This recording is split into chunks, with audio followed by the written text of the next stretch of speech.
As we need fewer men to be disposable in war or in first responder capacity, do we show less and less respect for men? There was never a time when your son heard a man's body, a man's choice. There's a reason for that. Had a man heard that, your daughter might have never had a body about which she could make a choice. End quote. In his book, The Boy Crisis, Warren Farrell asks a series of questions that makes most of us instinctively want to look away. He asks, is there any parallel between the male-only military registration obligation and the history of slavery in the United States, an institution in which we plundered rather than honored black bodies and minds? Or is the gap between a legal obligation created by free people in charge of making laws versus chattel slavery so great as to make the two circumstances incomparable? Farrell doesn't let us off the hook there. He twists the knife even further. He says, how is it that if any group were singled out to register for the draft based merely entirely on its characteristics at birth, we would immediately recognize that as genocide or oppression?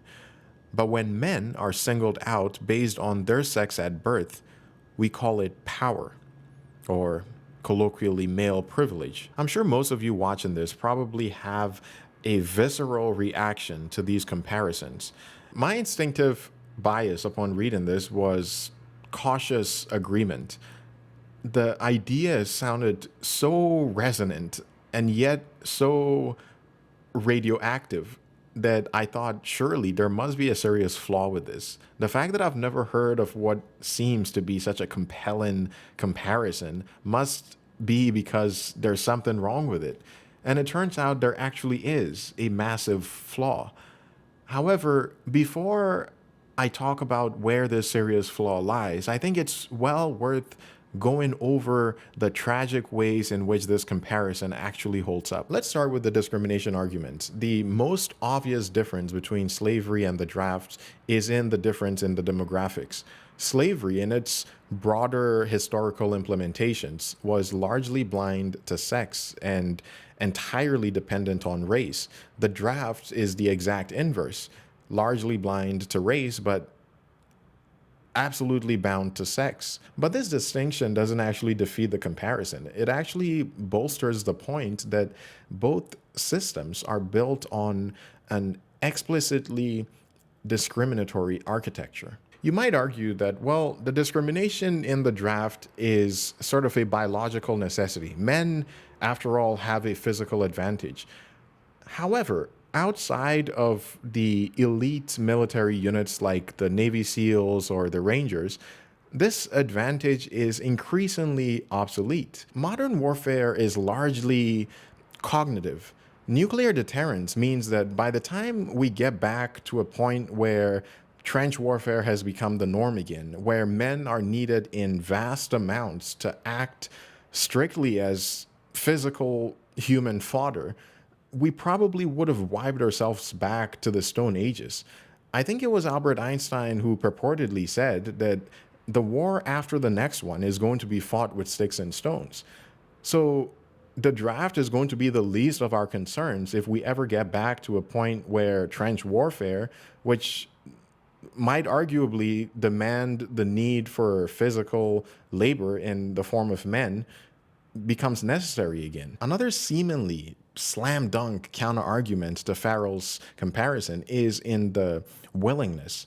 Virtually no one wants to be a slave. No one signs up for that. However, many men do willingly volunteer to fight and die for their countries. However, let's take a closer look at the math of volunteering. Take the Vietnam War. It is culturally remembered as the war of a reluctant conscripted army, while World War II, on the other hand, was an army of willing heroes. But the math is interesting, though, because World War II had 66% of the US military being drafted. In Vietnam, of the 2.7 million who fought in that country, only 25% to 33% of them were actually drafted. So it would seem as though the World War II army, which had 66% drafted, was an army of the drafted whereas the Vietnam Army was one of volunteers, right? Wrong.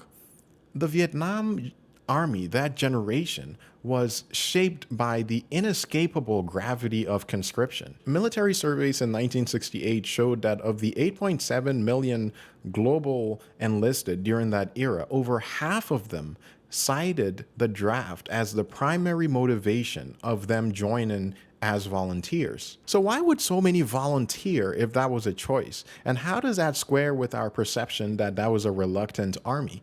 The choice wasn't between going to war or going home. The choice was between putting on a uniform or letting the government to choose your weapon for you. When 40 to 100,000 men flee the country in an attempt to avoid service, those who are volunteering are not doing so by choice. They're choosing between an executioner or a volunteer position that hopefully avoids that executioner. This brings us to the topic of suffering. It goes without saying that both slavery and war have an immense amount of suffering.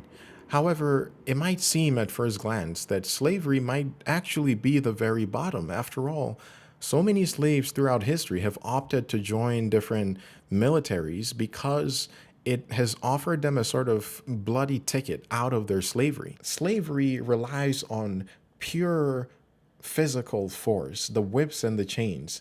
It's honest in its cruelty. The captive's body is captured, but his mind knows exactly who the enemy is. The draft, however, captures the mind. It masks oppression as honor, and it makes the victim to enforce his own cage, willingly or unwillingly. Slavery binds the hands.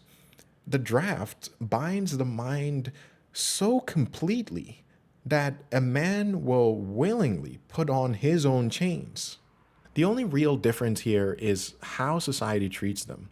Society builds monuments for fallen soldiers, but slaves are completely forgotten. That veneration, however, seems like putting lipstick on a pig.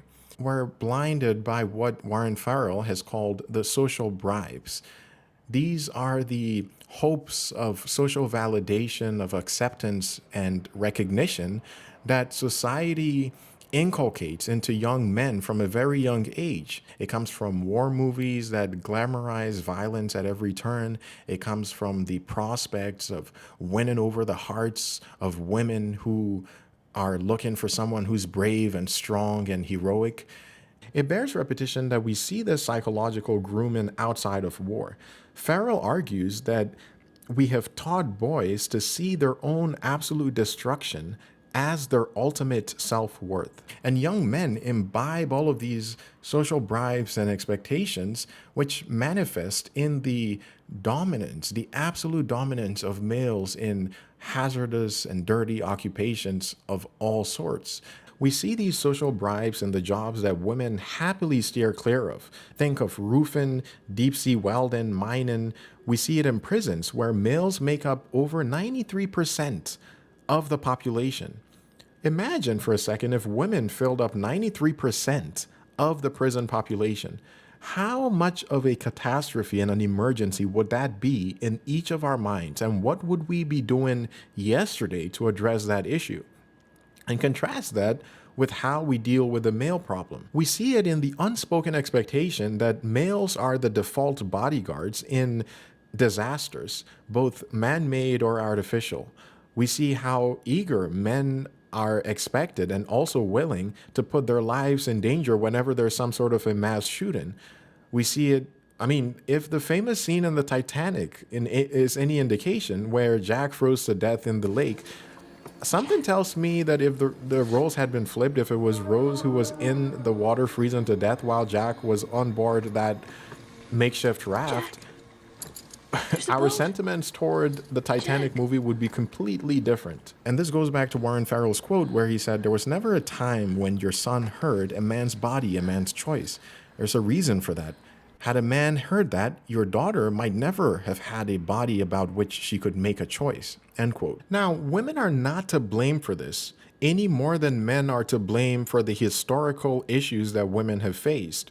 We're simply caught in this tension between modern liberating technologies and the profound evolutionary demands of both men and women. Women were expected to sacrifice their lives during childbirth, a fact that is all too easily forgotten with the current medical technologies that we have, while men were expected to sacrifice their lives for provision and protection. So it must be said that forming political tribes, which we're all too eager to do, to vilify one another, is the absolute worst way we could be navigating what is the fastest moving transition in our history. So if the physical suffering between the draft and slavery are parallel, notwithstanding the obvious variations in conditions between people at war and people in slavery, and also the psychological capture of the draft is more insidious, does that mean that Farrell was right? Are men society's war slaves? Here is the fatal flaw that I promised you at the beginning, and it is the single idea that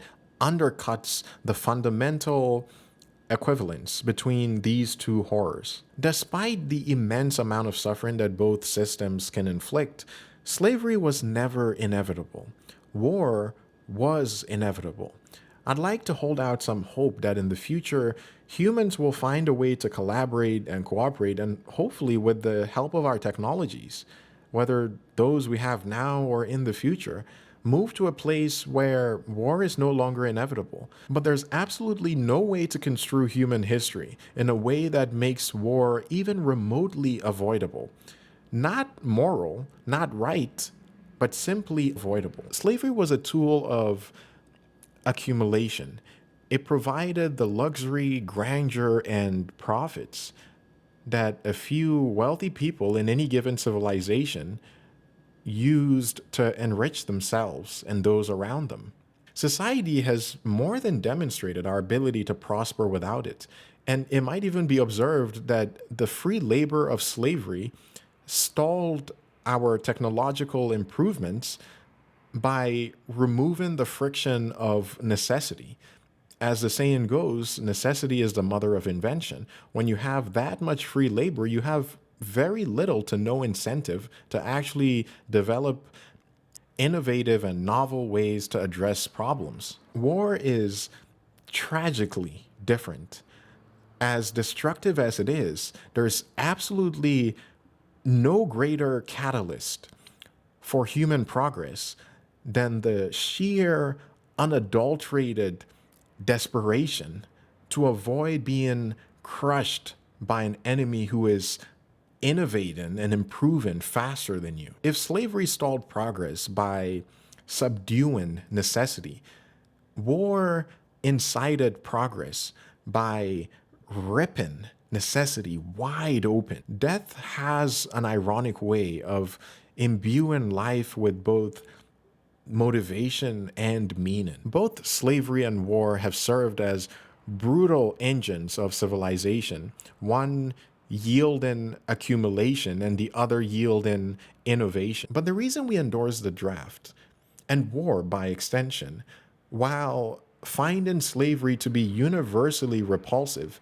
is not because one is inherently less destructive than the other. It's because we realized that slavery is born of greed, while war is a mandate of survival. Farrell wasn't wrong to draw a comparison. He wasn't wrong to point out the shared horrors, the psychological grooming, and the parallel disposability of the human body. But he was wrong about their fundamental equivalence, because one is a choice of greed and the other is a mandate of survival. We have successfully outlawed the forced extraction of human labor for profits, but we remain tragically beholden to the forced sacrifice of male life for our survival.